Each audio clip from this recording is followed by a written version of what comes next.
Hello, thank you for joining us. You are for the live Google chat on Pure O Intrusive Thoughts. This is a branch of Mental Illness Matters Radio. I'm the host of Mental Illness Matters Radio. It comes on once a week where we talk to individuals who live successfully with mental illness. We're trying to reduce stigma. We're trying to get the word out about mental health and that people really have these problems and live successful normal lives. So today we're going to have 4 different stories and faces to go with those stories and break down a little bit of stigma and some education and advocacy on what pure OCD is.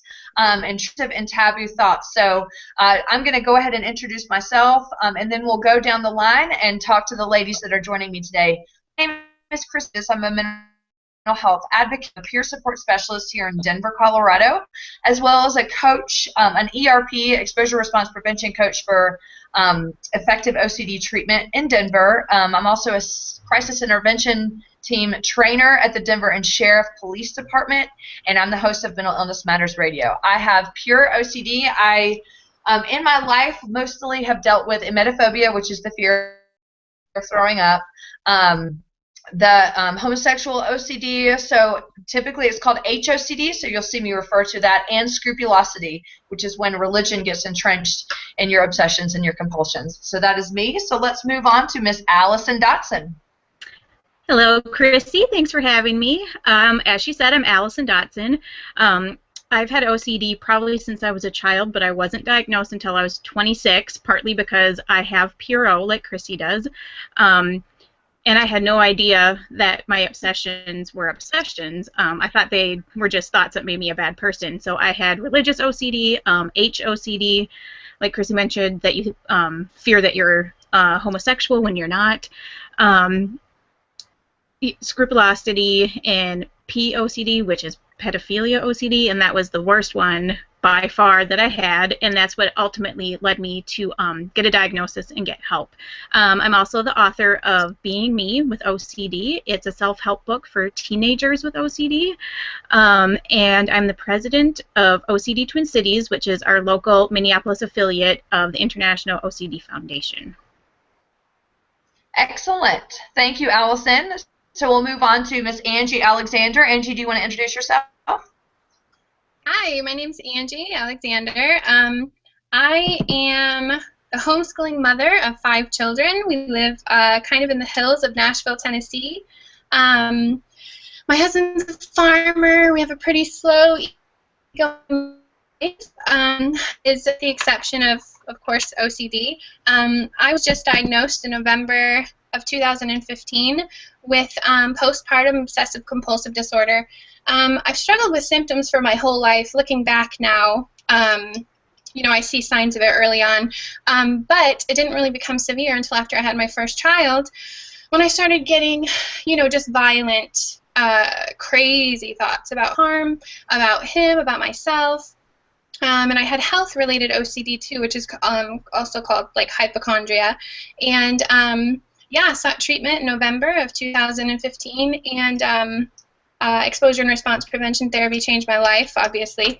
So now I started a group called Friends with OCD on Facebook. That's a support group. And I'm on I help moderate 2 other support groups for just mommies who have mood disorders, including OCD, and help with OCDacceptance.com, which is a website that just puts more information out there and helps to help, you know, get rid of the stigma for mental illness. Yeah, so that's pretty much it. Thank you, Angie. So now we're going to move on to Lindsay, which I see Lindsay, it's like Lindsay on the go over there. So Lindsay, introduce us to who you are and what type of OCD you live with. Oh, Lord. Oh, no. Oh, no. Lindsay? Uh-oh. Are you muted? We've been having some mute issues with Lindsay so far. It looks like her microphone is crossed out. Yeah. Well, no, Lindsay. It's not. It would be red if she was muted. She's not muted. There we go. There we go. No. Okay, sorry. I had screaming babies and barking dogs, and I had to hide outside. Okay. Can you refresh what I'm supposed to be saying right now? Because I'm a little flustered.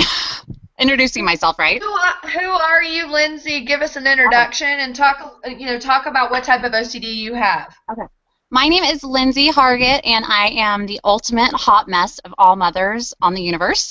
I live in Colorado. I have 2 kids. The type of OCD I have pretty much had every form, every thought out there. I would say mine started as a child with more of the observable compulsions, the door locking, the having to walk over cracks and say certain rituals in my head. Just a lot of I just thought I was a weird kid. I really just didn't get it. As I got older, it developed more into pure O. Let's not forget the eating disorder I struggled with for like 10 years. That was a good time. Totally not a good time. Totally kidding. But as I had children, I got diagnosed officially when I was pregnant with my first, when I was 7 months pregnant. And that's when I was diagnosed with pure O. Most of my obsessions and compulsions, they all revolve around my kids and my husband. I've never really had the violent, intrusive thoughts. I mean, not that there's anything wrong with that, but if we're talking about our specific kind that we've had, mine has basically been just revolving around safety. With my kids, I missed a dose of my son's acid reflux medicine when he was like 9 months old by 15 minutes. And I was convinced I'd given him cancer, and it was my fault, and all of a sudden I was this evil person, and I wanted to miss the dose, and I was trying to give people cancer, which obviously that's ludicrous. I love my kids more than life itself, and I would never want to give anyone cancer. But that led me into running to the pediatrician's office, screaming and crying, without an appointment. I've given my son cancer, like the crazy lady, They thought, oh, this new mom, she's a poor thing. They pulled me in a room by myself. So that's just kind of where mainly my OCD is now. It just always revolves, if someone falls down the stairs, if someone, not that that happens on a daily basis, but my baby rolled down the stairs a few weeks ago, and it pretty much, and she's fine, by the way, but it tore me apart for about 48 hours. The guilt, the what ifs, what could I have done better, what could I have done differently, how dare I turned around for 1 second and missed it. So without going too much further, that's where my OCD is. Mainly the biggest, it's just around my family and keeping everyone safe. And the guy on the road the other day behind me that was riding my tail, and a tumbleweed hit me. And I was like, I don't care if it hits him too. And it was like the smallest tumbleweed ever. And then all of a sudden I thought I almost caused a wreck, and he almost died, and it was my fault, and I was going to go to jail for a tumbleweed. Yeah, so crazy. But that's what it's like to live with OCD. So that's my story in a very small nutshell. Well, thank you, Lindsay. So we're going to get right into it. The way that this is going to work is that I've got a bunch of questions that we can kind of consider common questions that we get in our advocacy and just in general when we're talking about OCD. And we hope that we can cover a lot of ground with this. If we have more, or if you have questions you want us to answer, I'd love for you to contact one of us, and then maybe we can do this again sometime, because I think this is so informative to be able to see people talking about it. So let's just kick it off with, let's go ahead and talk about what pure O is. Sometimes people in the community will say, well, pure O doesn't exist. And that is something that hits me on a personal level. So I'm just going to kind of leave it up to y'all as how you want to interpret that and answer that. But, what is pure O in your mind and in your experience? And how does it affect you on a personal level when people tell you that it doesn't exist? Now, I'll go ahead and answer really quick. To me, pure O, when I found, I was diagnosed with OCD in 1990, 97 or something like that. And when I spent an entire year doubting that I had OCD, because I was like, I don't hand wash, I don't I don't stream, my car's dirty, everything else. And so when a year later when I relapsed and actually found out what Pure O was, a humongous weight was lifted off of my shoulders. I saw the same fears. I saw there were people out there that were normal, and I wasn't some alien on the planet, you know, or some anomaly case walking around by myself. So to me, I did less what it was called. It didn't matter to me. It just gave me a sense of belonging. And so now when people do say that Pure O doesn't exist because it was originally coined as purely obsessional, but that's not true. We have compulsions in our head, and I'm sure that some of the panelists will get into some of what that is. But when people say that because they're saying you can't be purely obsessional, it conjures up that secondary fear of maybe I really don't have OCD. Maybe I really am this monster that has these horrible thoughts. And that's what it feels like when you are in the midst of an OCD episode. You know it doesn't make sense, but you can't stop thinking about it. So you can't think to yourself, well, maybe this isn't real. Maybe this really is who I am. So I try to educate people on being very careful about saying like Pure O doesn't exist.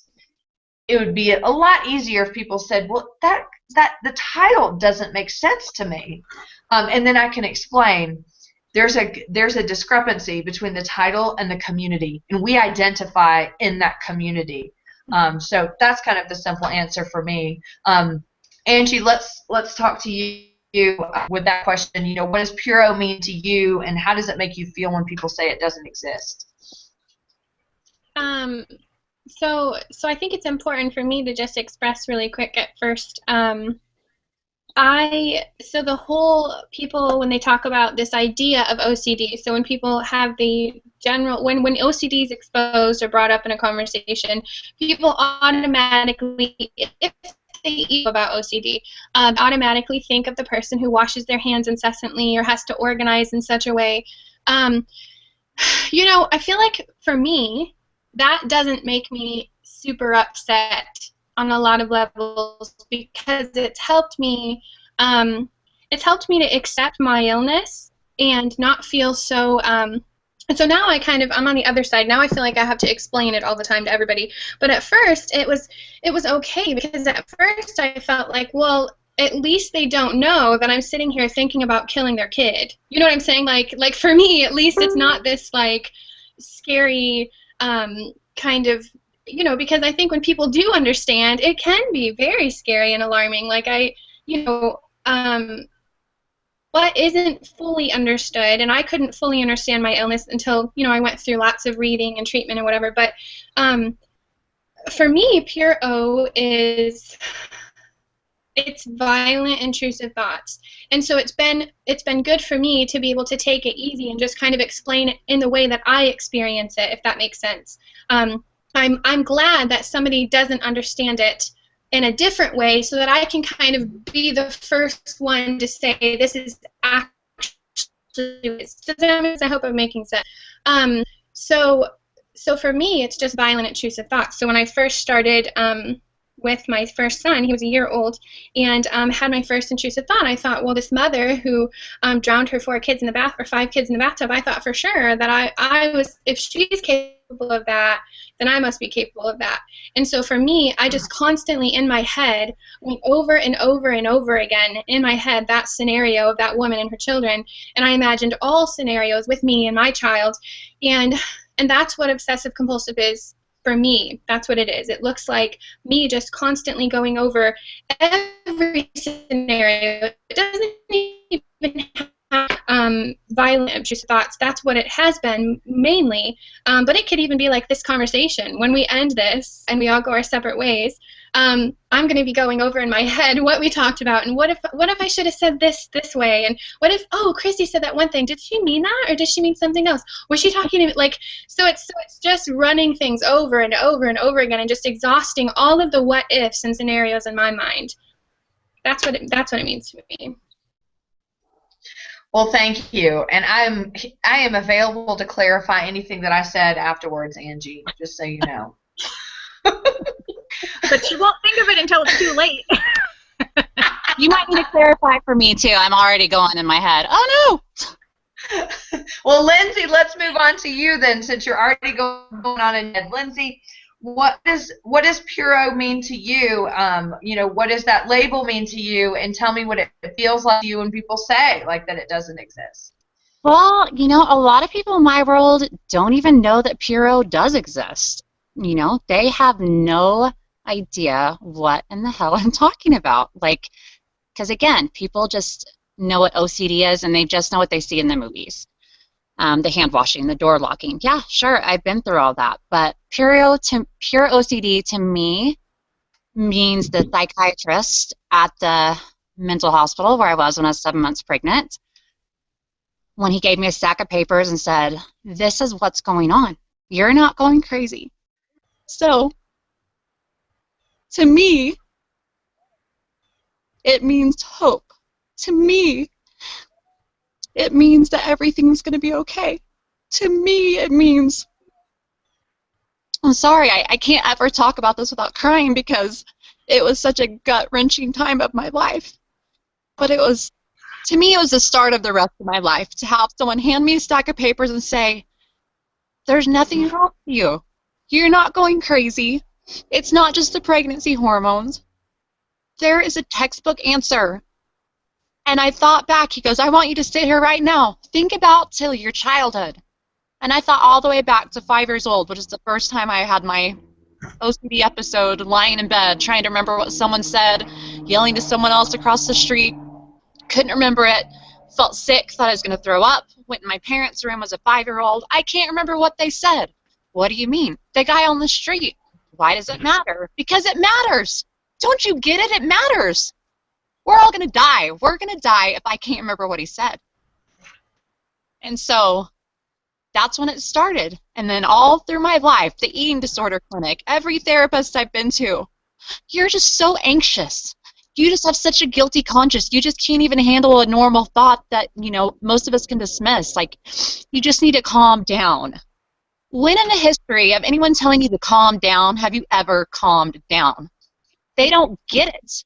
So the fact that someone got it and understood that you can't just calm down when you're living in your own personal hell and you think that you're some, I don't know, bank robber, some soon-to-be pedophile, some soon-to-be rapist, some soon-to-be murderer, some soon-to-be, I don't know, hussy, stripping at a strip club, giving lap dance. I mean, not that, no offense, but it's they don't understand that, the what if, the worst case scenario, every value that we hold dearest, every moral that we hold closest to our heart, that's what it attacks. It attacks everything that repulses us most and tells us that is what we are, and if we aren't already, that's what we're going to be.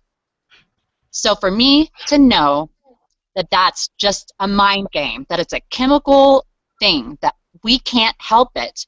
We know it's not reality, but we can't stop thinking about it, not because we want to do those things, but because we're repulsed by it. So why can't we stop thinking about it? Why can't we stop those tapes? We can't. Well, no, we can, because you can learn to overcome it, but it's a talent, and it takes gut-wrenching, fighting to overcome it. But it can be overcome. So if anyone says that you can't overcome OCD, then, they can just go screw themselves.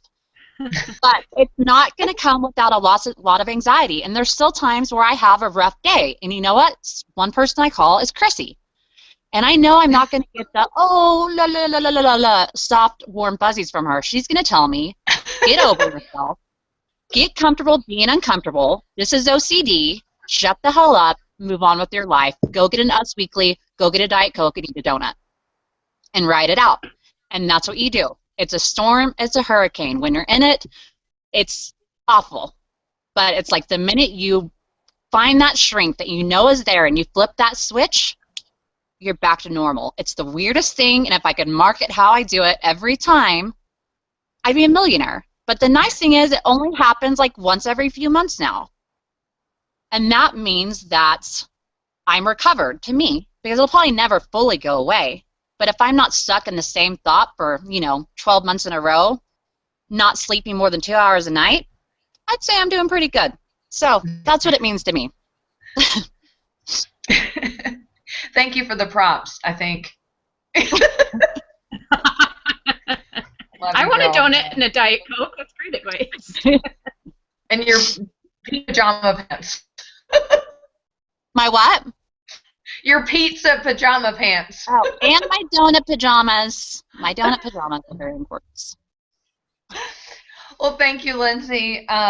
You got all of our emotions going for sure. Sorry. I'm good at that. So, now, Allison, let's move on and tell us a little bit about what it means to you, and you know, what that feels like when people say that it doesn't exist. Lindsay and Angie have touched on this too. It's interesting. I think I feel the opposite way that Angie expressed, where she's like, I feel better that I can just say, well, I have violent intrusive thoughts, and she wants to start with that information. I want everyone to be educated about PRO before I say I have it, because I want them to realize, like, no, it's this whole thing out there, and I'm just one of the people who has it. And that's been one of the hardest things. Like, I have no shame in saying I have OCD to somebody. What always has tripped me up is then they'll say, "Oh, really? Like, what are your obsessions, or what do you know? I clean a lot. What do you do?" And I never wanted to answer that question, because I'm like, you would be horrified to know what it is for me. It's pretty bad. And I've only recently come to the point where I can talk about it. And same thing with that Chrissie said, if I don't do the hand washing, if I don't have these compulsions, like I'm checking the stove, I'm checking it, I thought I can't possibly have OCD. If it's not OCD, which seemed to fit about half of what I'm going through, is it something worse? Is it another diagnosis and I've been misdiagnosed and that means that I'm getting the wrong treatment? Or even worse than that, does it truly mean I am a bad person? Does it mean I'm going to follow through with all these things that I really don't want to? Like, we always assign meaning to thoughts that isn't there. Why would I possibly have a sexually intrusive thought if I didn't somehow want it there, or identify with it, or think it was, you know, an okay thing to do? So it is hard when people say, like, PRO is not a thing. And what I've just learned is usually what they mean is that you, Allison, don't have the physical compulsions, but you probably have mental compulsions. However, that trips me up too, because I struggle to think of what those mental compulsions are. I'm like, I do? Yeah, of course I do. I probably do. Like, I don't know what they are. I think it's probably like prayer and trying to neutralize the thought, like all these different things. But like, all I think of is, no, I just have the obsessions and they suck. So that's kind of hard. And, you know, I still have the doubts of, is this the right diagnosis for me, or am I eventually going to snap and do all the things that I think I don't want to do? Yeah. And same with Lindsay, like, the diagnosis meant everything. When I told my psychiatrist what was going on, like, he just looked at me like, okay, you know, understood it was terrible for me, but did not think that it was terrible. And he even said to me, because I said, I'm a bad person, no one will love me if they know, and I actually said, well, maybe my mom will, but I wasn't even convinced of that. I'm like, she may have to stop loving me, she just may have to if she knows this. And he said, you're not a bad person. He said, well, I don't know you, we just met, maybe you are. He goes, but not because of this. He goes, maybe you kick puppies. Or maybe you're a bad friend. And there was so much levity to that, where I was like, I do not kick puppies, so okay, I'm okay. It was just great to have someone identify with that, and I think it's still, I'm on that path of acceptance of, like, my OCD isn't going to look like everybody else's, but it doesn't mean I don't have it. Right. Excellent. Let's move on. I think we can all relate, and I think one of the things that we can relate on is that the obsessions that happen to just like claw onto us are things that we may be morally opposed to, or that we just aren't true. That we can't stop thinking about them. Like I often say, like, it's like being in the spin cycle. and you'll come out of the spin cycle and you're like, this has nothing to do with me, but here I go again, and I'm going to be in it again.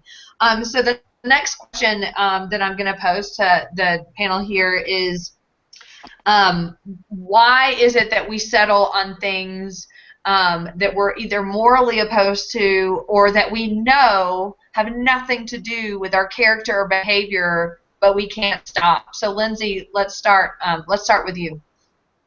Okay, can you repeat the question, Alex? Apparently it's cold over there in Erie, Colorado. Well, when you're hiding from your children and you have to leave the front door because they can still see you, and you're in the shade, it is cold.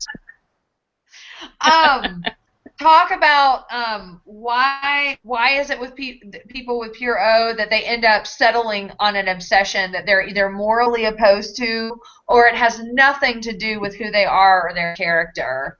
I think this is a question that we get a lot as advocates, and that we've asked ourselves. Well, to me, before I got diagnosed, I probably wouldn't understand how to answer that question, but now it's a no-brainer. I mean, OCD, where did you go, Chrissie? I just see her mirror. I'm here. We're listening. Okay. OCD, it is a pure anxiety disorder. And what makes you more anxious than having thoughts about things that literally and utterly disgust you or aren't who you are or things that you don't agree with morally? I mean, would OCD really even be OCD if you thought about things that didn't bother you? Probably not, because you'd probably be a psycho killer. I mean, that's the difference that is so important, is people that have these thoughts, that have true OCD, it becomes an obsession because they literally do not want to think about it. And we hear it all the time. If someone tells you not to think about Elvis, what are you going to do? You're going to think about Elvis, you know? And whenever I was probably about 8 or 9, I was having all these cuss words go through my head. Cuss words that, like, I did not want to have go through my head, you know, but you hear them, you know, at the restaurant when you're eating with your parents, you hear them on TV. Not that I was watching like HBO all the time, but whatever. And I would be sitting in church just having every single freaking cuss word go through my head over and over again. And here they're like trying to tell me about God and how Jesus loves me. And I'm like, mother trucker did it, you know, like as a 9-year-old at church. Do you know? I'm like, if people only knew the cuss words that were going through my head right now, they would kick me out of church so fast and they would never let me come back. And I was mortified because I was 9. But the more I tried to not think about the cuss words, guess what? They came back, and they came back with a vengeance, and it just continued and continued. So I remember going home that Sunday and telling my dad and my mom. So we were at church, and I just kept thinking of this word and this word. I was probably more like 7. I was so innocent, you know, and I couldn't even say the word. I'm like, you know that word that, you know, starts with that letter, like the F letter? Like, I just thought that during church. I didn't like it. And I wasn't laughing. I was crying when I was telling them because it was so distressing to me. And they called a family friend that was actually a therapist, and he came over. And he said to me, you know, sing a hymn in your head. And I'm like, but that's not going to work. I'm like, they're still there. You know, but that's the thing. Even back then, therapists, they didn't know about this whole Puro thing, you know, and they didn't understand the distress. And I totally forgot what the original question was, and I've totally gone off on my own Lindsay tangent. What was the question? Well, really, it is, what was the you know, why people yes. end up settling on things that they're opposed to. And Okay, so there is a moral. you actually answered this in the one before. It's like you were saying, like, it's things that are important to you. Yeah. So of course it's going to hook. Bottom line, to wrap this up, you're going to obsess about things that cause you anxiety. What causes you more anxiety than things that you are morally against? Bottom line. So you're going to obsess about things that you just are so out of character for you that it's going to drive you nuts. And then you think, oh, I'm just this bad person because I have these thoughts. No, it's just people that don't have OCD dismiss it for what it is, a thought. People like us, we cling to it. We what if this? Why did we have this thought? We try to dissect it in every way it's dissectable until we're sitting there on the bathroom floor with our hands in the air, tears streaming down our face, literally screaming to God, why the hell are you doing this to me? I know, I get that. So, Allison, what's your take on this? Why is it that people obsess about things that they're morally opposed to, or that they're not necessarily morally opposed to, but they know it has nothing to do with character? Right. That's a good point. That you're not necessarily morally opposed to it on a broader level, but you don't like the doubt for yourself. Lindsay made a great point, and this is what I was thinking too, is if you're thinking about things that don't bother you, then it's not OCD, it's not a disorder. So it's just kind of the nature of OCD is that you're going to like obsess about things that you don't want to think about. Like that's, they cause anxiety, and that's what makes it a disorder. If you're like, oh, I'm so obsessed with like how good my hair looks, like that's not a disorder. I don't know what that is. But that's what happened to me is like through the stages of my life, I think it was like 6th or 7th grade, I was really into church. I just wanted to be this perfect Christian, and I believed at that time that being a perfect Christian meant like following the Bible to a T, or what I thought the Bible was saying. So I was really worried that I was gay.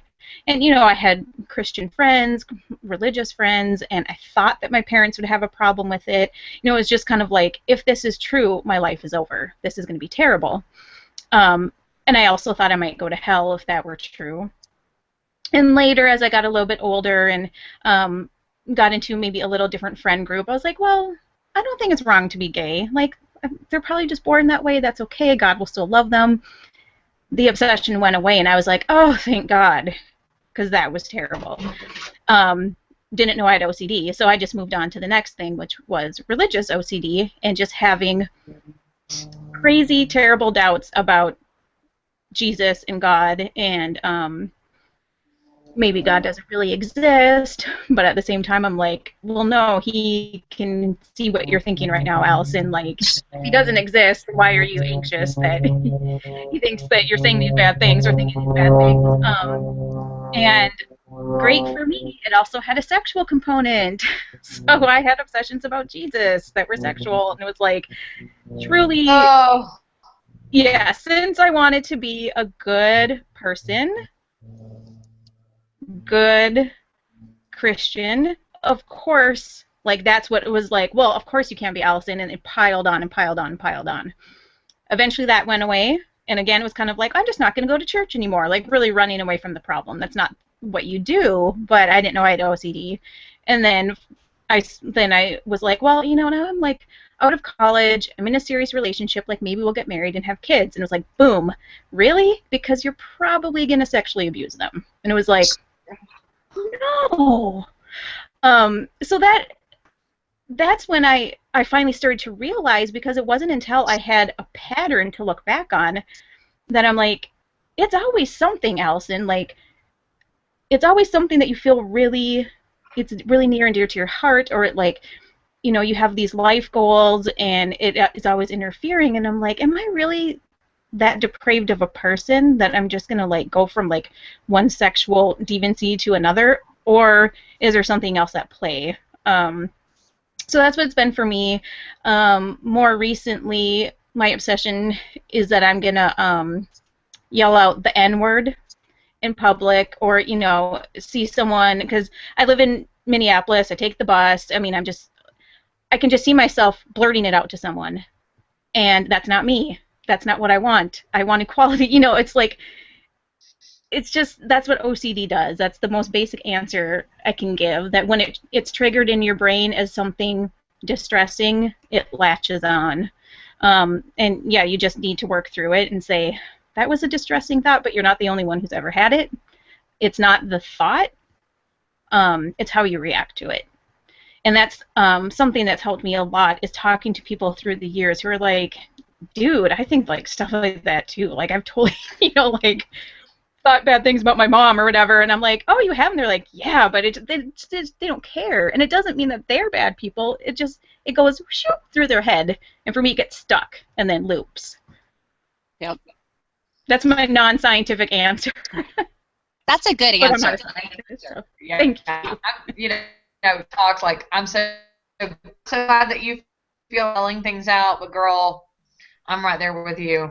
Like, anytime it's like an important business meeting and I'm in the room with a big conference, I'm like, oh girl, I think of the worst things that I'm gonna yell out. And I look at people and I'm like, oh, I'm gonna say that's and I'm like, stop, Chrissy, don't do it. And I'm sweating. I'm just sitting there sweating. Yeah, like biting your tongue, just like, what can I do physically to make this stop? And it's not going to happen. Well, what's that disorder called when you blurt things out? Is that Tourette? Tourette. Yes. Tourette. It's almost like you're having OCD about having Tourette's. Like you're just saying, scrotum licker, ball sucker. Sorry, I always take it one step too far. All right, Angie, are you ready to weigh in? Tell us a little bit. Tell us a bit your opinion about like why it is that things settle on what you're morally opposed to or something that's so out of character for you. I mean, you're like a loving mother of 5 kids. Like the last thing you would ever do is harm your kids, and all of a sudden here you are. It like completely settled on that. What the F? Yeah, so I think both girls, I think they gave really good input. I've struggled with all themes, really. I mean, I think the only one I haven't really struggled with, and I've had the thoughts, it's just never clung, is the pedophilia OCD. I've never really, I've talked to lots of girls who struggle with that. Not brave enough to really talk about it. So Allison, I just wanted to say this on air, that I just really admire your bravery and your courage to be able to say that, because it is, when we imagine OCD themes, we can often think, oh, well, that one is much easier than mine, right? We've all done that. Like, I wish I thought about murder and germs. That makes much more sense, right? Well, not me, but I can imagine that's what it's like, right? For you, that is the one that I've thought of the most, and I've thought, wow, I just feel so, I've sat and cried with some of these girls because it would just be terrifying. Anyway, so I think you're awesome.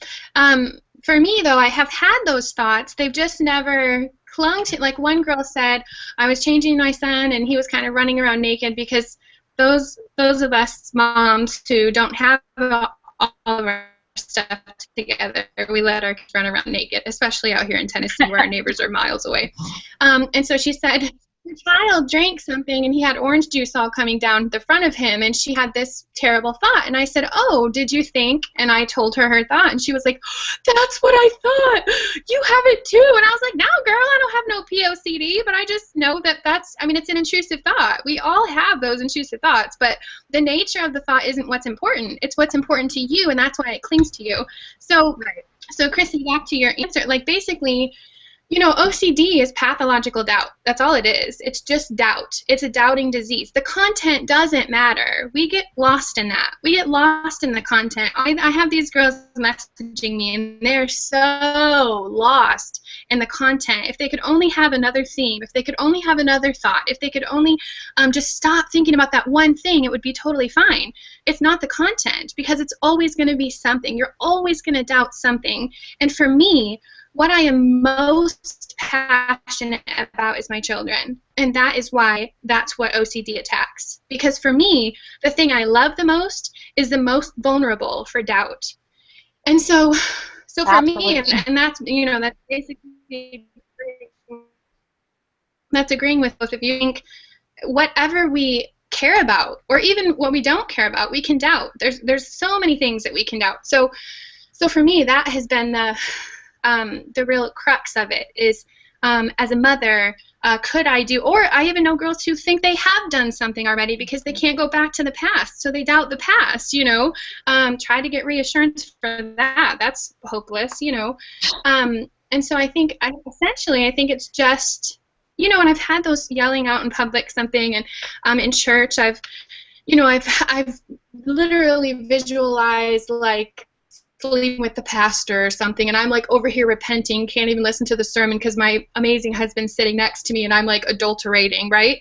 And so I'm sitting here like overwhelmed with anxiety, like I'm going to say the F word or I'm going to do something crazy, or, you know, I've even thought about slapping the woman in front of me in the back of her head, like just randomly, like I'm going to sit up and do it, you know.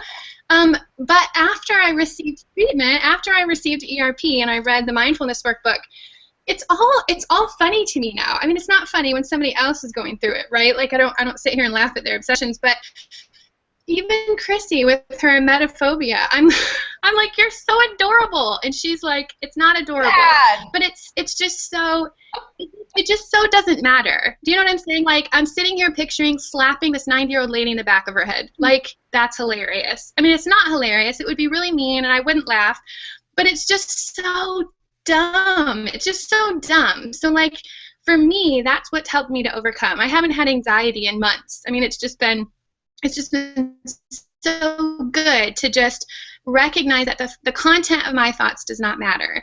And when it did matter, it was always what I was passionate about, and that's why it brought doubt, if that makes sense. Great question. Yeah, well, you're going to think emetophobia is cute until you're around me and you throw up. Then you're not going to think it's cute.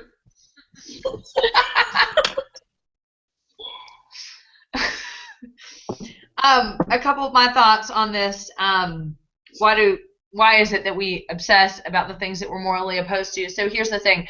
I'm not morally or ethically opposed to homosexuals, and I think that was the most confusing for me. When I was very, very sick with OCD when I was younger and I had the HOCD fear the most, I thought to myself,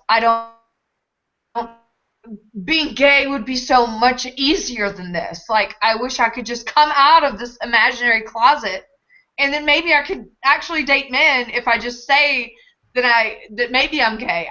It was so bizarre. So, you know, OCD is ego dystonic. It has nothing to do with who you are innately, ethically, morally, anything. And so, but unfortunately, it just intrudes everything about your life, and it blurs how you feel about everything. But so I wrote down something here. Oh, the pattern. Allison had mentioned earlier about the pattern. One of the main reasons why I was able to make the connection between the emetophobia and the HOCD was that my body reacted the same way. And so that's the only reason why I was able to articulate to my therapist, like, by the way, I have these two different fears, like diabolically different. However, my body reacts the same way. And so I'm hoping there's some sort of connection. And Angie, I wanted to respond to yours, like the whole, like, everybody wishes that they had somewhat a different fear. That is across the board, y'all. Y'all know. We all meet people and they're like, oh, if only I could just have organizational OCD, it'd be so much easier. Well, the specialist that I work with is like, be careful what you wish for. Because as Allison was pointing out, your obsessions change over time. And so what you may think is easy today, in 20 years, you could be plagued with it and you're like, damn, I wish I had HOCD again because that shit was easy. So true. They always change. So, I mean, the thing is that what's helped me in moving forward is to realize, oh my God, I get pelted with these thoughts every day, y'all, all the time. And what's helped me to realize is that it, like Angie was saying, it's not the content of the thought, because they're always going to be there. I'm not fearing the thought. I fear the anxiety. So that's I don't think to myself, I'm really, I really am going to, stick my finger in my animal's butt or whatever, like that happens in the thoughts that I think in the moment, or like these horrible thoughts about whether or not I'm going to, get a pencil and stab the lady next to me in her eyeball or grab someone's penis sitting next to me. Like, I just think it's the anxiety that I fear the most. It has nothing to do with the fear, because whatever I let hang on for more, typically for me, it's more than 2 weeks, then I'm going to be entrenched for years. And so I just have to remember, if it's a thought that feels real, however, the pattern is there, then it's OCD. Even though it feels so real, and every time I get around like the dude that I'm worried I'm gonna grab his penis, I may get the groinal sensation, which that's a whole other topic. But it feels so real. It is. I'm not afraid of the obsession. I'm afraid of the anxiety, and that's what all of us are doing and trying to avoid. So, with that, let's move on to the next, which I think this is such an important question. I get this question so much when it comes to pure OCD. How do we deal with the shame and the guilt and the embarrassment of the obsession? And so I'd like to move this even to the next step of even in the before stages before you were diagnosed with OCD, but also the after stages, because I don't know about y'all, but for me, even after I went through treatment, I knew I had OCD. I knew that these weren't a product of myself. I still had guilt and shame and embarrassment, kind of like Allison was saying earlier about not wanting to tell people what her obsession is. Like for me, it's, well, I don't really, when I'm talking to the cops, I'm going to be like, well, I had HOCD, because I'm afraid they're going to be like, that girl's in the closet. You know what I mean? So how do we deal with that shame and the guilt and the embarrassment of having these type of obsessions? Allison, let's start with you. Such a good question. I think it takes time, for one thing, and I will say that for me, simply being diagnosed with OCD took a huge load off, because I didn't know. I didn't know that this fell under the umbrella of a treatable disorder, and I remember thinking, I wish there was just a pill I could take that would make these thoughts go away, and because I didn't get it. I was racked with guilt and shame, and I even thought, if I wake up tomorrow and never have this thought again, it's just a brand new day, a brand new life, how am I ever going to get over what I've already thought? Because it had gone on for so long. I mean, how do I deal with the memories? And that's something that I have dealt with, is that I try to recognize if a thought comes in my head, I don't necessarily know if it's a new obsession or if it's a memory of an obsession. Have I had this specific one before? I don't know. So that's really hard. I often say that I've forgiven myself for everything I've thought, but that has kind of a negative connotation, because that's implying that there was something that I did wrong, and I didn't do anything wrong. It was just something that happened to me. And yet I still say that it's true that I had to kind of move on, forgive myself for what happened, because not ask for it. That I don't feel shame about having a disorder. I mentioned that earlier, but the shame is with the thought, and I mean even among other people with OCD, because my POCD, that's been the most difficult one, because it is taboo across the board. Like, you'd be hard-pressed to find a culture anywhere in the world who's like, yeah, that's fine. That's just, a lifestyle. That's fine. It's just wrong. And there's no way that I can ever accept that that would be an okay thing to do, to get involved with. So that's been a hard one for me, is just to realize, the thought does not matter. Everyone has thoughts, good, bad, weird, that for some reason this is the thought that came into my brain today. I don't like it. I don't like it at all. But I have to see it as any other thought. And one thing that's helped me is realizing how inundated we are on a daily basis with stimuli. I watch TV, I watch movies, I read books, I hear conversations at work, or people tell crass jokes. I don't know where any of my my obsessions are coming from. It could be anywhere. It could be like, oh, I watched a movie and then it didn't occur to me until I'm like laying down in bed and I'm falling asleep and something from a scene pops in my head and I'm like, it doesn't come from me. It comes from somewhere else. And I kind of need to deal with that and say, it's not you. There's no guilt to feel about this. It's okay to bond from it. And it's okay to let it be there a little bit too. But that's a worry I have is like, when does it turn into a fantasy if I let it sit there for too long? It's never going to, because it sucks. But I think people worry about that too. If they let it linger, then that means something too. Am I rambling? No. I think like the guilt will be there, but the more you talk about it, even if you write it down for yourself, even if you shred the paper after, just to write it down so it's out there somewhere that you're in tune with it. But if you can talk to a therapist about it, if you can do the ERP, if you can start telling a loved one, and like for me, it's gotten to a much higher level of advocacy and everything. That is what's helped me the most. And people, like Angie earlier, that was so sweet that you thanked me. People write to me a lot after they've read my book or seen something that I've posted on my Facebook page, and they thank you. I was only one.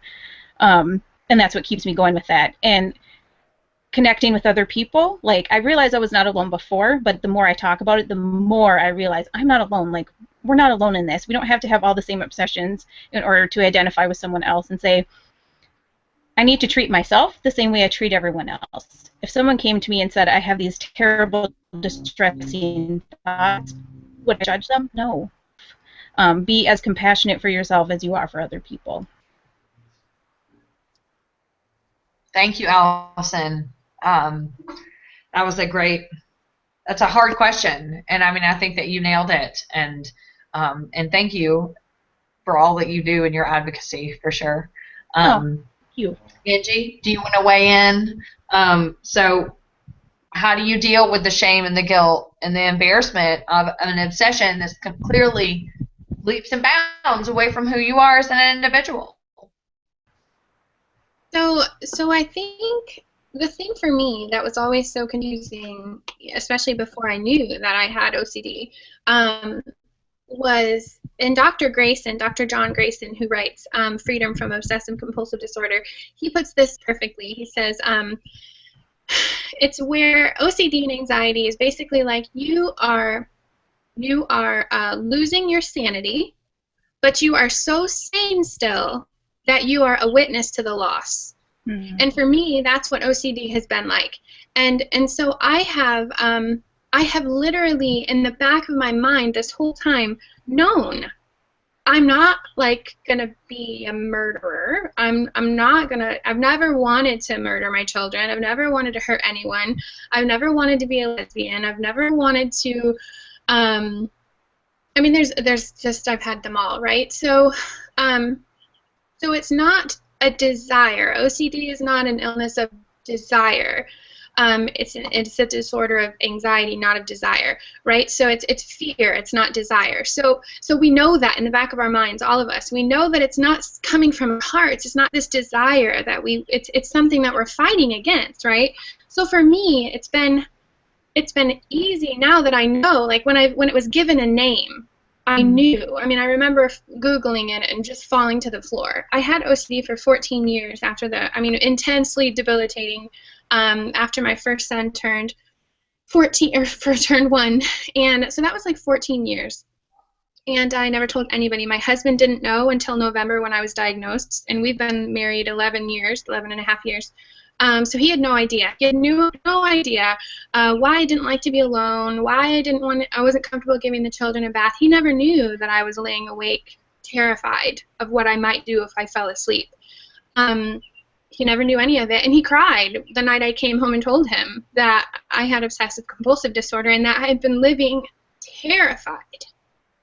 He cried, and he was so just, he had all kinds of emotions because I didn't share with him, right? And so my mom didn't know. I never told anybody because I was so afraid of the condemnation and the judgment, and I questioned myself. I questioned, is this possible? Like, my babies are going to get taken away. I'm not going to have friends. My church isn't going to accept me. I'm going to be isolated and judged. And everyone, all human beings, that's what we want. Oh, that's what we crave. That is what we thrive on, is love and compassion and grace and mercy and just friendship and camaraderie, right? And community. And when those things are threatened, we become like a rabid animal. We'll do whatever it takes to be accepted and to be loved, right? And so before my diagnosis, I wouldn't dare tell anybody because I was so afraid. But when I found out that I had OCD, everything changed. And when I understood it, that was even better. For me, when people share their stories, that actually has, when other people have said, oh, I have that same obsession, my obsession actually went away when I realized that other people had it. Because for me, and I don't know if this is like this for you all, but for me, my obsessions, like all OCD is the same. I'm not trying to say there's like a root cause to any of it. No talk therapy. No, I don't believe in any of that. I don't believe there's a root cause to each obsession. But for me, my biggest fear that feeds the OCD is isolation and rejection, right? And so my OCD has kind of created this environment where that's really the root fear of all of my obsessions, is that I'm afraid that I'm going to be rejected and ostracized, right? And so that has kind of created this safety net, I guess. So when I share with others now, it's to educate them, but I think for me sometimes it's also to kind of just put my feelers out there to see if I'm accepted still, if they love me. But the cool thing that I want to share is that OCD has taught me to have such huge compassion for people. It's taught me self-love, I guess, above everything else. Having this illness has taught me to depend on me, to depend on who I really am, to search for who I am. Because this whole time I've been focusing on OCD, and I thought that was me. Kind of like what Allison said. I thought the OCD was me. I thought those were my thoughts. I thought those were my desires. And when I was able to separate them in November, that's when I kind of started on this journey of like self-discovery. Like, who am I? What do I believe? Am I a Christian? Do I want to be married? Do I want to homeschool? All these different things. And so I was able to start kind of a journey on just liking myself, first of all. And so when I started that, and when I really was able to embrace who I am, the things I love, that was really that was the crux of it all for me. For me, that has taken the shame and the guilt away because I know that I'm a pretty incredible human being. I know that I work really hard at being the best mother that I can be, and the best wife that I can be, and the best friend. And I'm a sinner, and I suck most days, and I don't make good choices, and I don't try my hardest every day. But that's okay. And if you're the same, I'll still love you, and you can love me, and we can be friends. And that's what I'm looking for in life. And if I don't find those types of people, that's okay, because somewhere along the line somebody's going to love me for me. And I found people like Chrissy who do love me, knowing all my quirks, knowing all my flaws, knowing where I'm at in life, because I have found people who do accept me for me. That's helped me to kind of overcome the shame and the guilt. And I've got camaraderie now in all the support groups that I'm on, and I help mommies, and we've kind of developed this net of just security, like we're not abnormal. This disease, this illness doesn't set us apart from society. We're among the bravest. OCD mommies are among the bravest human beings on the planet to walk through every single day and raise people while you're super, like, going crazy in your own head. The bravest people that I've ever met in my entire life. And for me, there's no greater joy, there's no greater privilege than to walk this road with other sufferers. And when I have really, really bad days, I can reach out to other mommies who are having really, really bad days. And I just know that other people feel it. And for me, that's taken all the shame and the guilt. So there's no inhibitions now, if that makes sense. I don't know if I answered the question, sorry. You did. You And I did. think that now we're going to tune in to Lindsay, who is relating so much to what you had to say. You want to tell us how you're feeling, Lindsay? Oh man, that tugged at my heartstrings. Because I'm sitting here in my yard, hiding from my own kids, so I can have this call. Well, I think as far as the guilt and the shame and embarrassment, you know, I look at my life in two different phases. I look at everything from the day I was born, which obviously I can't remember, until December 16th of 2011, when I was hospitalized when I was pregnant, when I got my diagnosis, and then everything after. Because it was that big of a life-changing, defining moment that I do view my life in two different parts. I view my life from everything up until that point where I was confused and lost, and everyone was telling me I was just, you know, had just this guilty conscience, which made me feel like I did something wrong. You know, and I know they didn't to tell me that. You know, my parents did the best they could, but you don't understand, you know, why is someone thinking cuss words during church all the time, you know, or I cheated on a test in high school, and I was about to call my college in Utah and tell them that I had to give my degree back and then quit my job, and I was pregnant. Oh. Everyone cheats on a test in high school at least once, I mean, right? I always let people cheat off of me. I was pretty smart. Well, that's debatable, but...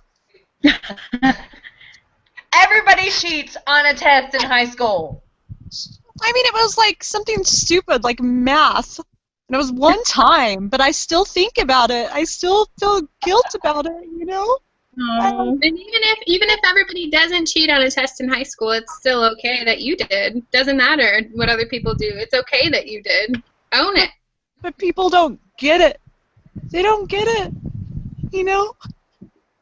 So everything is like from that point and then after. So everything before that point, the guilt, the embarrassment, the shame, I never talked about it. Like, I tried to tell my parents, but I didn't even know myself what I was thinking. I didn't get it. So how could I possibly explain what I don't even understand? That's right. That's right. You know? And then before I got diagnosed and I was pregnant, you know, my husband took me to the emergency room. Well, I was at work, and I fell on the. I didn't fall. I just tossed myself on the floor basically without like falling on my belly because I was pregnant, and I like had a complete breakdown. I'm like, I don't want to do this anymore. I can't do it, and no one. I didn't even know what's going on. You know, there's like, who's this crazy girl that's usually confident and outgoing, like one of our sales girls that's like having a legit breakdown on the floor. And so my coworker took me to the emergency room and they sent me home. And then the next day I went to my parents' house and I just screamed, what the hell? Why me? I'd go to the grocery store and I'd see someone checking out with their groceries and I wanted to be them. I wanted to be anyone but me because they seemed like they could at least go to the grocery store without falling apart. Okay. You know, I just wanted to be anyone but me, but I knew I had to be me because I was growing a baby. That's right. And I would never do anything to sacrifice that or to not be the kind of mom that I needed to be. And thank God for that. Because that got my butt back to the emergency room 2 days later, you know, $1,000 later, for them to tell me that, you know, something's really wrong with you. Well, no shit, Sherlock. But the second time they said, you gotta go to a psych unit, and if you don't, we're gonna make you go. Like a Britney Spears 5150. Talk about humiliating. But I had no choice. I wasn't gonna give up. Yeah, shoot, if I could have killed myself, honestly, I would have. But I couldn't because I was pregnant. And I wasn't going to do that to my family, to my unborn baby, to God, who I knew still loved me even though I was a hot mess. I knew it was not an option. It wasn't. No matter how bad it seemed like the easiest way out, it wasn't an option. So the only option was to get help. So my husband drove me to Tulsa, Oklahoma, checked me into a lockdown unit, and there I was. I couldn't even wear my maternity pants because they had a drawstring, so they had to take my drawstring out. Couldn't have my pillow. My back hurt. I had to have like the, standard pillows that aren't even pillows. There was people in there that, bless their hearts, they had other issues. They were schizophrenic. I was scared shitless. In that room with cement walls and a plastic window, gripping onto my knees, crying out to God, if you ever get me through this, if I ever make it out of here, if they ever let me out, and they ever let me be a mom, if they don't just take my baby from me in the hospital and put me back in here, I will tell everyone my story. I will be humble. I will be embarrassed. I will be mortified that everyone knows that the person that looks like it has it all together never has. Am I a big fraud? I don't think so. I was just doing the best I could. I thought that's how life was. I thought you only slept 2 hours a night. I thought you felt guilty for everything that went through your mind even though you didn't want it there. That was my embarrassment. That was my guilt. That was my shame. Because I thought I was doing something wrong that I couldn't even help. And I'd prayed every night that God would forgive me for things that I didn't even want there. And I was mad. And I was angry. And I was mad at God. But I loved him so much I didn't want to disappoint him.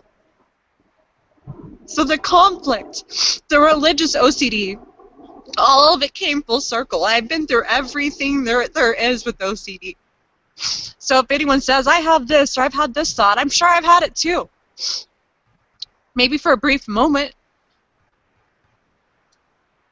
But so the guilt and the shame and the embarrassment after December 16th, it's a whole new ballgame, guys. It's a whole new ballgame because I have nothing to be guilty about. I have nothing to be ashamed about. The only thing I have to feel is a sense of pride in myself that I kept my bargain with God that day when He saved my life. I never suffered from postpartum. I feel very blessed for that. Extremely blessed for that. My eating disorder is non-existent. Sure, the thoughts are always there. Those are never going to go away. But I would never go back there. So I would say the guilt now is self-induced by OCD. It's not real guilt because it's fake. It's bullcrap. It's the vicious cycle we get sucked into. I have nothing to be guilty about on the outside. I've done nothing wrong. And I know that. And so every time I go through a cycle or an episode, that's how I pull myself out. This is reality. This is not. Get your butt up. Go feed your kids. Take a shower. Work out. Put your clothes on. Get the yoga pants off that you've had on for 3 days and get to work. Serve the little ones that look up to you. Be that example. They don't care if you're perfect. They just want you to try. And they just want you to love yourself. So that's where I am today. And I'm going to stop now because I'm just a blubbering mess. No, you're not a mess. You're a warrior. I just really admire your bravery and your courage, and you've been through so much. And I think that I really admire you, and I think that you're brave. And it reminds me of a John Grayson quote from his book, Freedom from Obsessive Compulsive Disorder, where he says, how many of your colleagues, how many of the people you know could suffer with the constant level of anxiety that you suffer from? He says, bravery is not a feeling. Bravery is how you act when you're afraid, when you're scared. And you didn't give up. You didn't end your life, like so many of us have been challenged to do. You didn't quit. You kept going. You pushed forward. And that's bravery. That's courage, sister. You're a warrior. Thanks. I mean, I try. I mean, just like you, I talk to moms from all over the world that reach out to me. Some that are pregnant, some that are postpartum, and some of them have wanted to give up, you know? And it's a hard place to be in, especially on, you know, definitely on their end, but on my end, because you feel the guilt of wanting to save their life. You know, I'm not a doctor, not a therapist. Right. It's hard. I just want to say, like, we're all brave. Angie in particular, I just want to, like, I cannot believe that you were diagnosed last November and you're already talking about this. That is just incredible. And you too, Lindsay, 2011, it took me years to get to the point where I could talk about it. So bravo, because we're women. I don't know. But I admire all of you. Ditto. Really important work that we're doing. So just so y'all know, I'm furiously taking notes over here for questions that I think will be relevant for the next time that we do this, okay? If everybody's in. Okay. I'm going to quickly just speak on whatever the question was, because I can't remember right now. Shame, guilt, and embarrassment. And then we're going to go around and we're going to give final thoughts for people, just as like inspiration to leave. And I just want to thank everybody for being here today and everything you're sharing. The shame, guilt, and embarrassment never goes away for me. And I don't mean that like in the way it sounds of I walk out the door every day and I feel shame and guilt. Any one of y'all that know me and see my advocacy, like you're going to think, oh, she doesn't feel shame and embarrassment. Oh, that's not true. Like every day that before I stand up to give a speech or when I talk about it to the people that I'm working with, I'm still feeling that. And that's to tell, you know, just to emphasize what Lindsay says, it's OCD. It's self-inducing guilt. It has nothing. That's what it is. But the thing that helped me was all of you and all of the people that I get to see every day, not just with OCD, but with any other diagnosis. With these people that are so, like, I work with people who have mental illness and trauma that I don't know how they're still standing. I look at them and I think, oh my God, I've not been through anything compared to these people. But that's what keeps me going. And that's what keeps me feeling like it's okay to say what I've been through. Because all that matters are the people that understand and that believe you. There's always going to be a certain percentage of people out there that are going to go, that girl doesn't have HOCD, she's just in the closet. And whatever. Like the same that, you know, certain amount of people are going to believe that, you know, whatever. Like, whatever they just want to believe. But for me, what helps is telling my story. And that's what we're doing here today. And that's what we do in all of our advocacy. It's just telling the story, because it not only helps the people who hear it, who are like we were, suffering completely in silence and miserable, but it also helps us, because when people come to me and say, I understand what you've been through and thank you for telling the story, all of a sudden I'm like, okay, one person in the audience, one person related, and that's all that matters. And that's why I get into the advocacy business. Because telling this pure OCD stuff out loud, it's not all that like monetarily rewarding, and it certainly isn't ego stroking.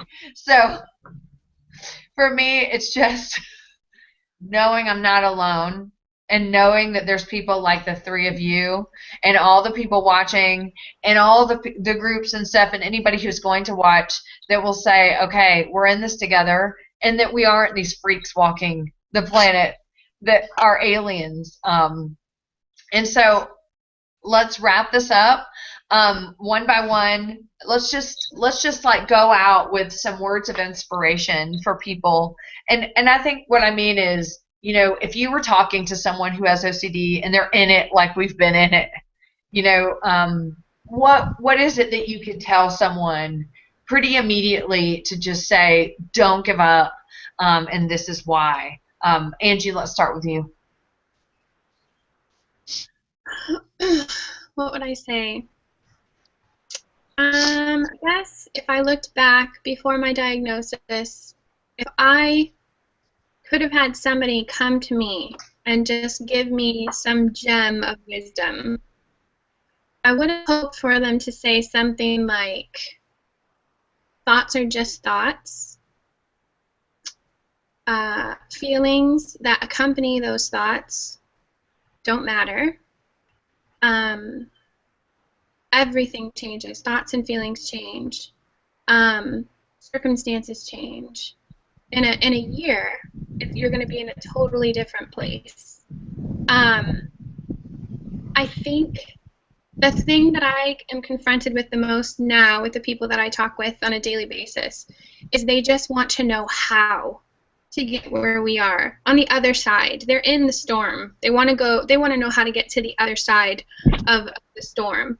And the only way to get to the other side is to go through. And it's a dark, lonely, sometimes lonely place. For me, it was lonely. I talk and I speak out because I don't want it to be lonely for other people, right? But for me, it was really lonely. And that's okay, because I got through it, and I wanted to get through it, and I wanted to be better, and that's really what you need. You just need the desire to get well, and you can. And I think that you need to be gentle with yourself. I think that you need to be accepting of just what you're feeling. What are you feeling right now today? Are you feeling sad? Are you feeling pissed off? Are you feeling irritated? Are you feeling happy? Great. All those things are the same. It's fine. Feel whatever you want to feel. And be okay with that. Be okay with whoever in the hell you are right here, right now. That's what has helped me the most, is just accepting your experience for yours. And accepting that it's different from every single other experience that you're going to come into contact with, and that it's different for a reason. Whatever your background is as far as what you believe spiritually, you're here for a reason. There's a purpose for this whole thing that you're going through. And you can use it for your good. You can use it to grow your experience and so that you can help others. And that's what I've chose to do. And I feel stronger. I feel like a stronger mother and a stronger wife and a stronger friend and a stronger advocate because of what I went through. And so because of that, it sucked. I'm not saying that it wasn't hard. You know, a soldier in the army will come back from war and he will say, this country is free, and it was worth it to me to fight and to see what I saw. And that's how I feel. I feel like it's been worth it. It sucked, but it's been worth it. So don't give up the fight. Continue to fight, and fight hard. Every single day is a fight, and continue to fight, because sooner or later the hard days are going to get less and less. And you're going to find that joy and that contentment again. Just don't give up. Thank you. Wonderful words from Angie Alexander. She is the founder of Friends with OCD on Facebook. So if you are so inclined, please go and become part of our group, because it's so much fun. It's one of those groups where you get to know people, and it's just great discussion, and it isn't, you get in there and you just feel good about everything. Lindsay, tell us a little bit, or take us out with some advice, inspiration on your experience, and what you would tell someone right now who is just on the cusp of, okay, I want to do this, but I'm scared. Well, being that I was born and raised in Oklahoma, I relate a lot to tornadoes. If anyone's ever been in a tornado, not super fun, but there's a protocol. So the guy comes on the news, the alarms go off. What do? You take shelter. You go to the lowest place in your house. If you're on the road, you get in a ditch. If you are by a, a rest stop that has cement, you go in there. You get away from the windows. You duck down. If you have something you can cover your head with and your neck, you cover it, and you bear down. And you wait for the tornado. No matter if it's an F1, F4, F5, you wait for it to pass, and you're scared, and you're anxious, and you're gripping on for dear life so you don't blow away and die. So that's what you do. It's like a tornado. You have to prepare yourself, you have to keep yourself safe, and you have to find your shelter. But just like every violent tornado, it has to end. You know? They can't go on forever. It's going to stop. The sun's going to shine again. The clouds are going to pass. The skies are going to be blue. And you're going to make it.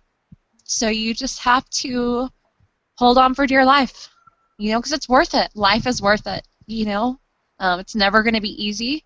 And nothing worth it was ever, you know, easy going. So that's my advice. You know, get in the storm, be in the storm. Make yourself comfortable.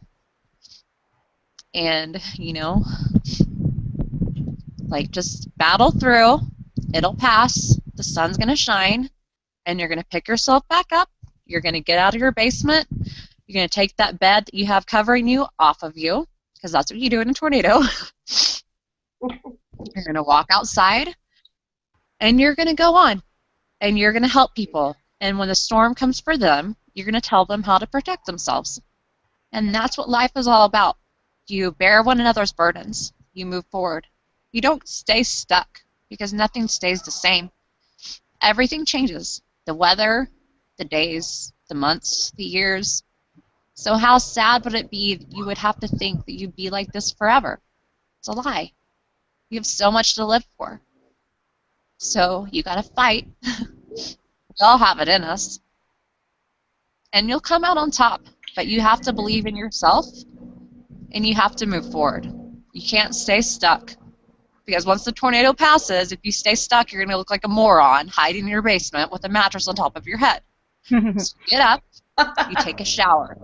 You get outside every day in the sun for at least 30 minutes. You get moving. You don't want to work out. Who really wants to go work out? But for me, that's been one of my big stress relievers. Get moving. Get in the sunlight. Take a shower. Get the proper amount of sleep. And move on. Share your story. And be proud of yourself. Day in and day out. It never stops. So that's what I tell all my mamas. I know Angie has an awesome page on Facebook. I do too. I'm not always the best with it because I just am a little overwhelmed sometimes, as you can probably see. I've got too much going on with Instagram and working from home and blah, blah, blah. But if you do want to follow me, you know, the one time a month that I post, but I promise I'm going to get better. I probably post more on my personal. I post a lot on my personal page, so you can either go to Lyndsee Gray, which is my maiden name, Hargett, or you can go to Anxiously Fit, and we'll just be anxious together. So that's my advice. Thank you, Lindsay, and thank you for all you do. Lindsay is a great advocate, and she also is a coach for Beachbody Anxiously Fit. Isn't that right? Yeah, just Anxiously Fit, but I do contract work through Beachbody, so it keeps me home with my kids, and I can just be anxious at home instead of going to a job. Well, thank you for that. Thank you so much for that. And I understand, as being from Georgia, I understand the tornado metaphor. Allison, what you got for us? Well, first of all, I just want to point out, this whole time, my old school TV's been in the background. I don't know if that helps you feel grateful for anything at all. Like, I don't know, at least I have a flat screen. I literally have a VCR behind me. I don't know, I just noticed that. Like, that's embarrassing. It is what it is. What advice do I have? One thing that's helped me before my diagnosis and after is you are not alone. You will have moments. Sometimes they stretch into days, weeks, and months where you think you are the only person on the planet thinking what you're thinking, going through what you're going through. The grass is always greener on the other side. I think it was Lindsay who said there were times she went to the grocery store and she was just jealous of the other people around, like, why can't I be like that person? I had all of those same jealousies and desires, and the thing is, like, we have no idea what anyone else is going through. We just assume that we're having it the worst, and some days we are having it the worst. So sorry, my dog's barking. Okay, sorry. But what's helped me since diagnosis and since kind of like getting through recovery a little bit is when I have a bad day, I can somehow look back and say, at least it was just one bad day. I try to be grateful, and I don't want to get it too much into like comparison, but that's what really helps me is at least it's not what it used to be. At least I'm not back pre-diagnosis. At least now I know what I'm going through, and having the label of whether it's OCD or pure O, having a label is tremendously helpful because then you can use that information to find help, to find resources, to connect with other people. And connecting with other people is also really helpful. I cannot recommend that enough. As I mentioned, I'm the president of OCD Twin Cities, which is an affiliate in our area. And they have them in different places all over the country. You could look into whether you have an affiliate. If you don't, maybe you want to start one. That's through the International OCD Foundation. Or maybe you just want to find or start a support group. But there are lots of things you can do, and it doesn't have to be super structured. It could be like, I want to go bowling with a bunch of other people that I've met who have OCD, and we're all together, we all get it. Doesn't mean you have to talk about it all necessarily, but you're just with people who get you. Connect, reach out. It's hard. When it's hard to get out of bed or to leave your house or to do all those things, like Lindsay said, to take a shower, it's hard to do that, but people really pay off.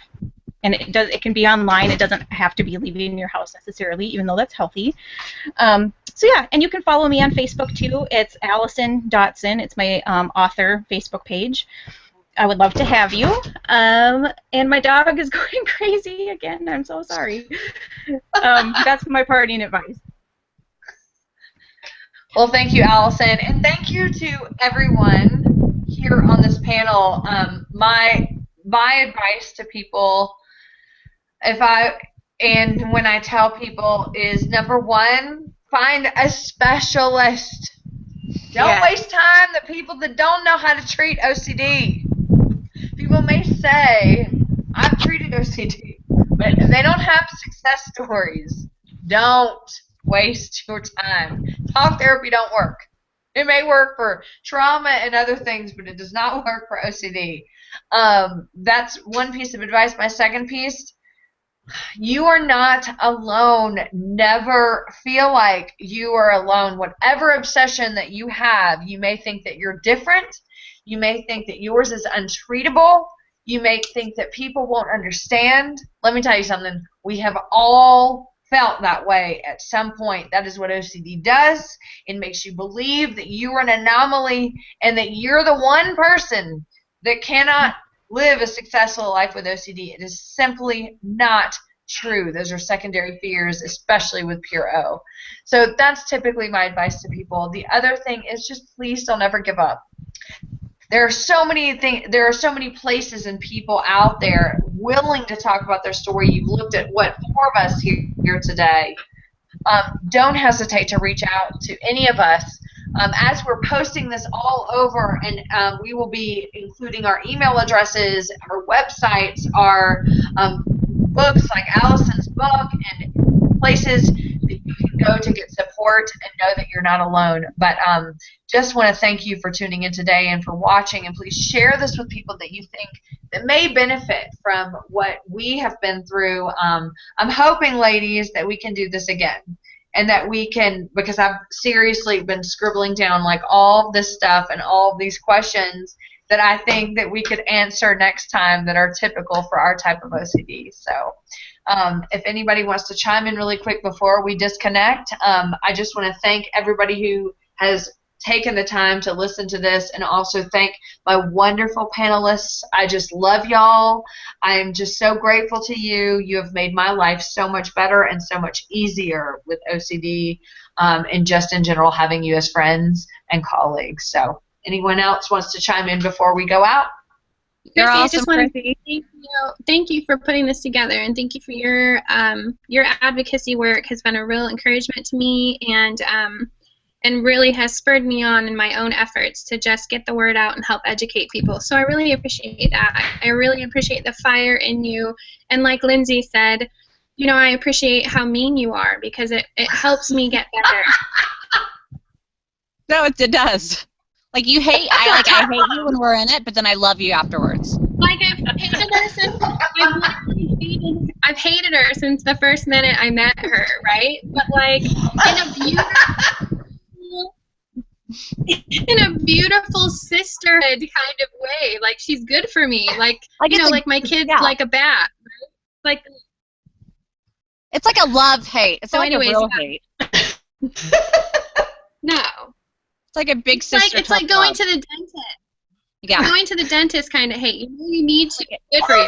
God! It sucks and it hurts, and like you make us bleed, but then we feel better after and we look better. Yeah, exactly. Oh, so it's more like a boob job. I swear, I do. I care. You do care. We know You care, and that's why you are the way you are. That's right. And this is what I love about OCD and about the community that we're developing is that you guys are the realest deal. Like, you are on point with friendship. You offer the realest, most just compassionate, nurturing friendship that I've ever had the pleasure of partaking of. So yeah, all you girls, I think you all are champions and warriors, and I'm glad to know you. You make me want to be better. Ditto times 3, 4. I can't count. How many? I don't know. Math was never my strong point. I cheated in high school. But it was just a stupid math thing. Exactly. Math is stupid. It's like 4 times 4. Who doesn't know that? Apparently me. Yeah, I don't know. It was just once. It was just once, by the way. That's my OCD coming in. So we're gonna sign off, and we're gonna help Lindsay work through some of that residual high school stuff.